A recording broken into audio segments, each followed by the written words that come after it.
जोटी से मेरी दोबारा बात सुबह को हुई। कबीले वाले कैदियों को दिन में 2 बार खुराक देते थे, सुबह को 9 बजे के करीब और फिर शाम को। जब जोटी मेरे लिए खाना लेकर आई तो आते साथ ही बोली, हाँ तो तुम क्या कह रहे थे। उसने अपना सर झुकाया हुआ था और धीमी आवाज में बोल रही थी ताकि मुआवजों की नज़रों से बच सके। मैंने उससे पूछा, तुम्हारे ख्याल में तुम लोगों को क्यों पकड़ा गया है। वो बोली, हम सब ने इस बारे में बहुत सोचा है। अक्सरियत की राय है कि ये कोई एक बागी कबीला है जो किसी मुल्क की हुकूमत से अपने लिए कोई मुतालबे मनवाना चाहता है।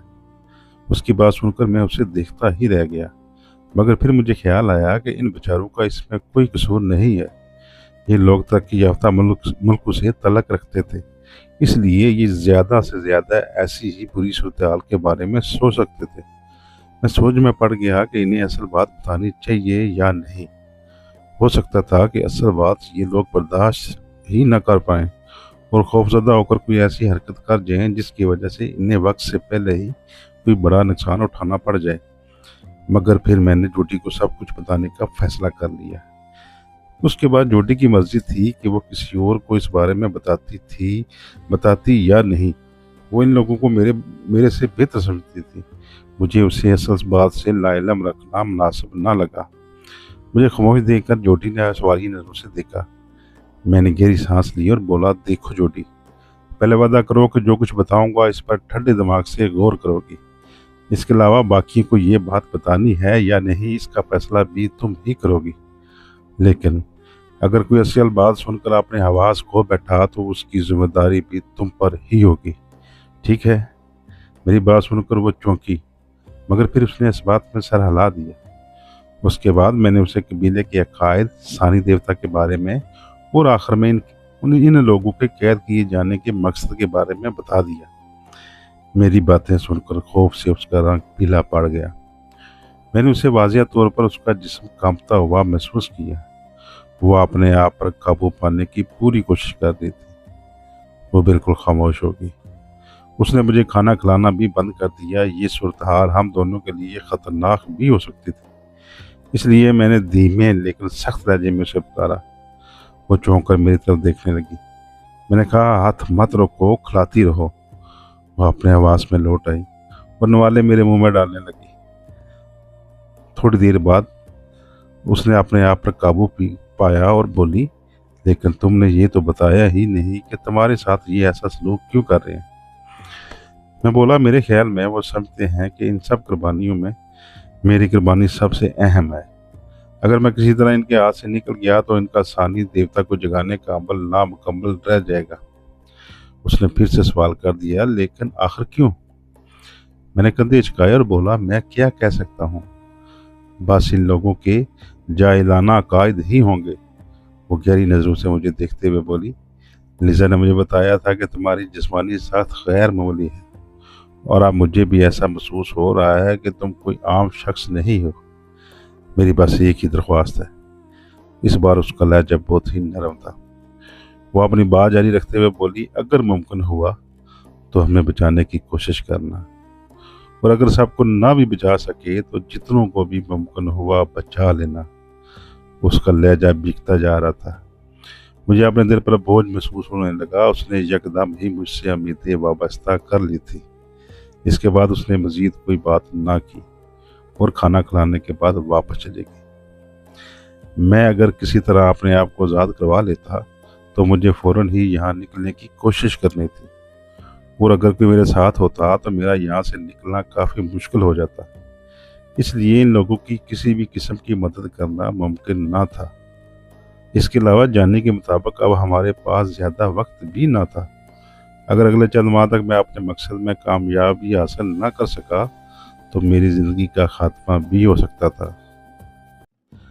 अगर मैं यहाँ ही किसी मामले में उलझ जाता तो मेरा बहुत सारा वक्त भी ज़ाया हो जाता, और अगर इस दौरान अमदादी टीमें यहाँ पहुँच जाती तो मेरे लिए ये और भी बुरा होता, क्योंकि उनके होते हुए मेरा अकेला सहरा की तरफ निकल जाना बहुत मुश्किल था।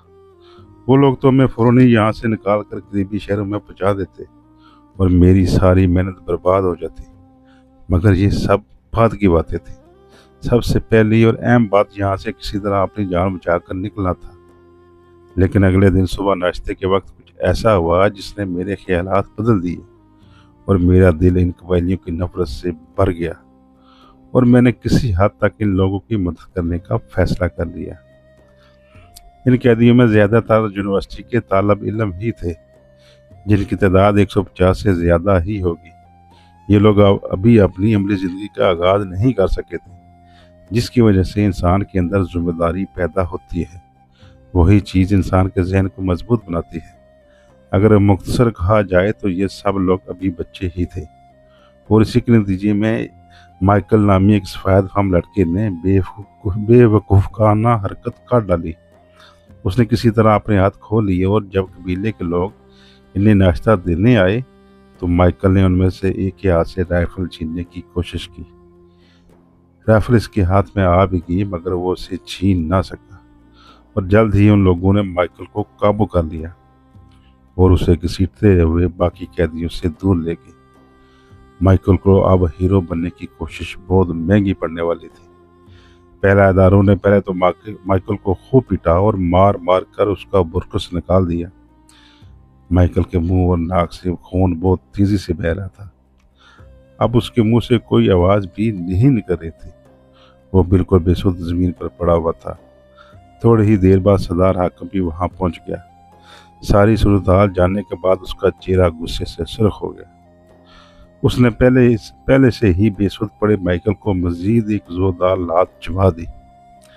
سردار حاکم کے کہنے پر ایک محافظ بھاگتا ہوا ایک طرف گیا، اور جب واپس آیا تو اس کے ہاتھ میں رسی تھی۔ مائیکل کے پاؤں پہلے ہی رسی سے بندھے ہوئے تھے۔ انہوں نے رسی کے ایک ٹکڑے سے مائیکل کے ہاتھ پیچھے کر کے باندھ دیے، اور ایک اور رسی اس کے گلے میں ڈال کر اسے گھسیٹتے ہوئے بت کی طرف لے جانے لگے۔ اس دوران بت کے پیچھے سے 4 گونگے محافظ نکلے اور بت کے اطراف میں کھڑے ہو گئے۔ گونگے محافظ واقعی ہی بہت چوکس تھے۔ مائیکل کو بت کے بالکل سامنے لے جایا گیا۔ اس کے بعد ایک مزید رسی اس کے پاؤں میں ڈال کر ایک ایک آدمی دونوں طرف سے انہیں کھینچنے لگے۔ مائیکل کا جسم تن گیا۔ اسی وقت سردار حاکم ہاتھ میں تلوار لیے آگے آیا۔ تلوار اس نے سر سے بلند کی، اور پھر تلوار تیزی سے نیچے آئی، اور مائیکل کا سر تن سے جدا ہو کر دور جا گرا۔ یہ سب کی آنکھوں کے سامنے ہو رہا تھا۔ پورے غار میں چیخیں بلند ہوئی، اور پھر عورتوں کی طرف سے زور زور سے رونے کی آوازیں آنے لگی۔ میں بت کے سب سے زیادہ قریب تھا، اس لیے سب سے واضح طور پر میں نے ہی یہ سب دیکھا تھا۔ مجھے لگا میرے جسم میں چیونٹیاں پھیل رہی ہوں، میرا جسم ٹھنڈا پڑ گیا ہو۔ اتنی زیادہ درندگی کی مجھے بھی توقع نہیں تھی، مگر پھر کچھ ہی دیر بعد میرا جسم غصے کی شدت سے جیسے آگ کی طرح تپنے لگا۔ میں نے اپنے دل میں عہد کیا کہ میں ان درندوں کو جتنا بھی ممکن ہو سکا سبق سکھانے کی کوشش کروں گا۔ سردار حاکم نے میری طرف دیکھا۔ وہ میری آنکھوں میں شاید خوف دیکھنا چاہتا تھا، مگر اسے کامیابی حاصل نہیں ہوئی۔ وہ میری طرف گہری نظروں سے دیکھتا ہوا غار سے باہر چلا گیا۔ میں نے سب سے پہلے عورتوں کی طرف دیکھا۔ وہ بری طرح ڈری ہوئی تھی اور رو رہی تھی۔ صرف جوڈی ہی تھی جو کسی طرح اپنے آپ پر قابو رکھے ہوئے تھی، مگر اس کی آنکھیں بھی سرخ تھیں۔ میں نے باقی قیدیوں کی طرف دیکھا۔ وہ بھی بری طرح ڈرے سہمے بیٹھے تھے، اور اب انہیں دیکھ کر لگتا تھا کہ ان میں سے کوئی بھی ایسی کوئی حرکت کرنے کے بارے میں سوچے گا بھی نہیں، اور یہی سردار حاکم کا مقصد بھی تھا۔ اس کے بعد کافی دیر تک کسی کے منہ سے ایک لفظ تک نہ نکلا۔ اگلے چند گھنٹے خاموشی کے ساتھ گزر گئے۔ پھر غار میں کچھ ہلچل محسوس کر کے میں نے اپنی آنکھیں کھولیں۔ سردار حاکم اندر کی طرف آتا ہوا نظر آیا۔ اس کے ساتھ 4 پجاری بھی تھے۔ ان کے پیچھے 1 درجن کے قریب محافظ بھی موجود تھے۔ سردار حاکم اور 4 پجاری بت کی طرف بڑھے اور میرے قریب سے گزر کر بت کے پیچھے چلے گئے۔ میں نے کسی دروازے کی کھلنے کی آواز سنی۔ سر گھما کر دیکھا تو بت کے بالکل پیچھے موجود ایک دروازے کا کچھ حصہ نظر آیا۔ یہی وہ پراسرار دروازہ تھا جس کے پیچھے بقول ان قبائلیوں کے ان کے ثانی دیوتا کا جسم موجود تھا۔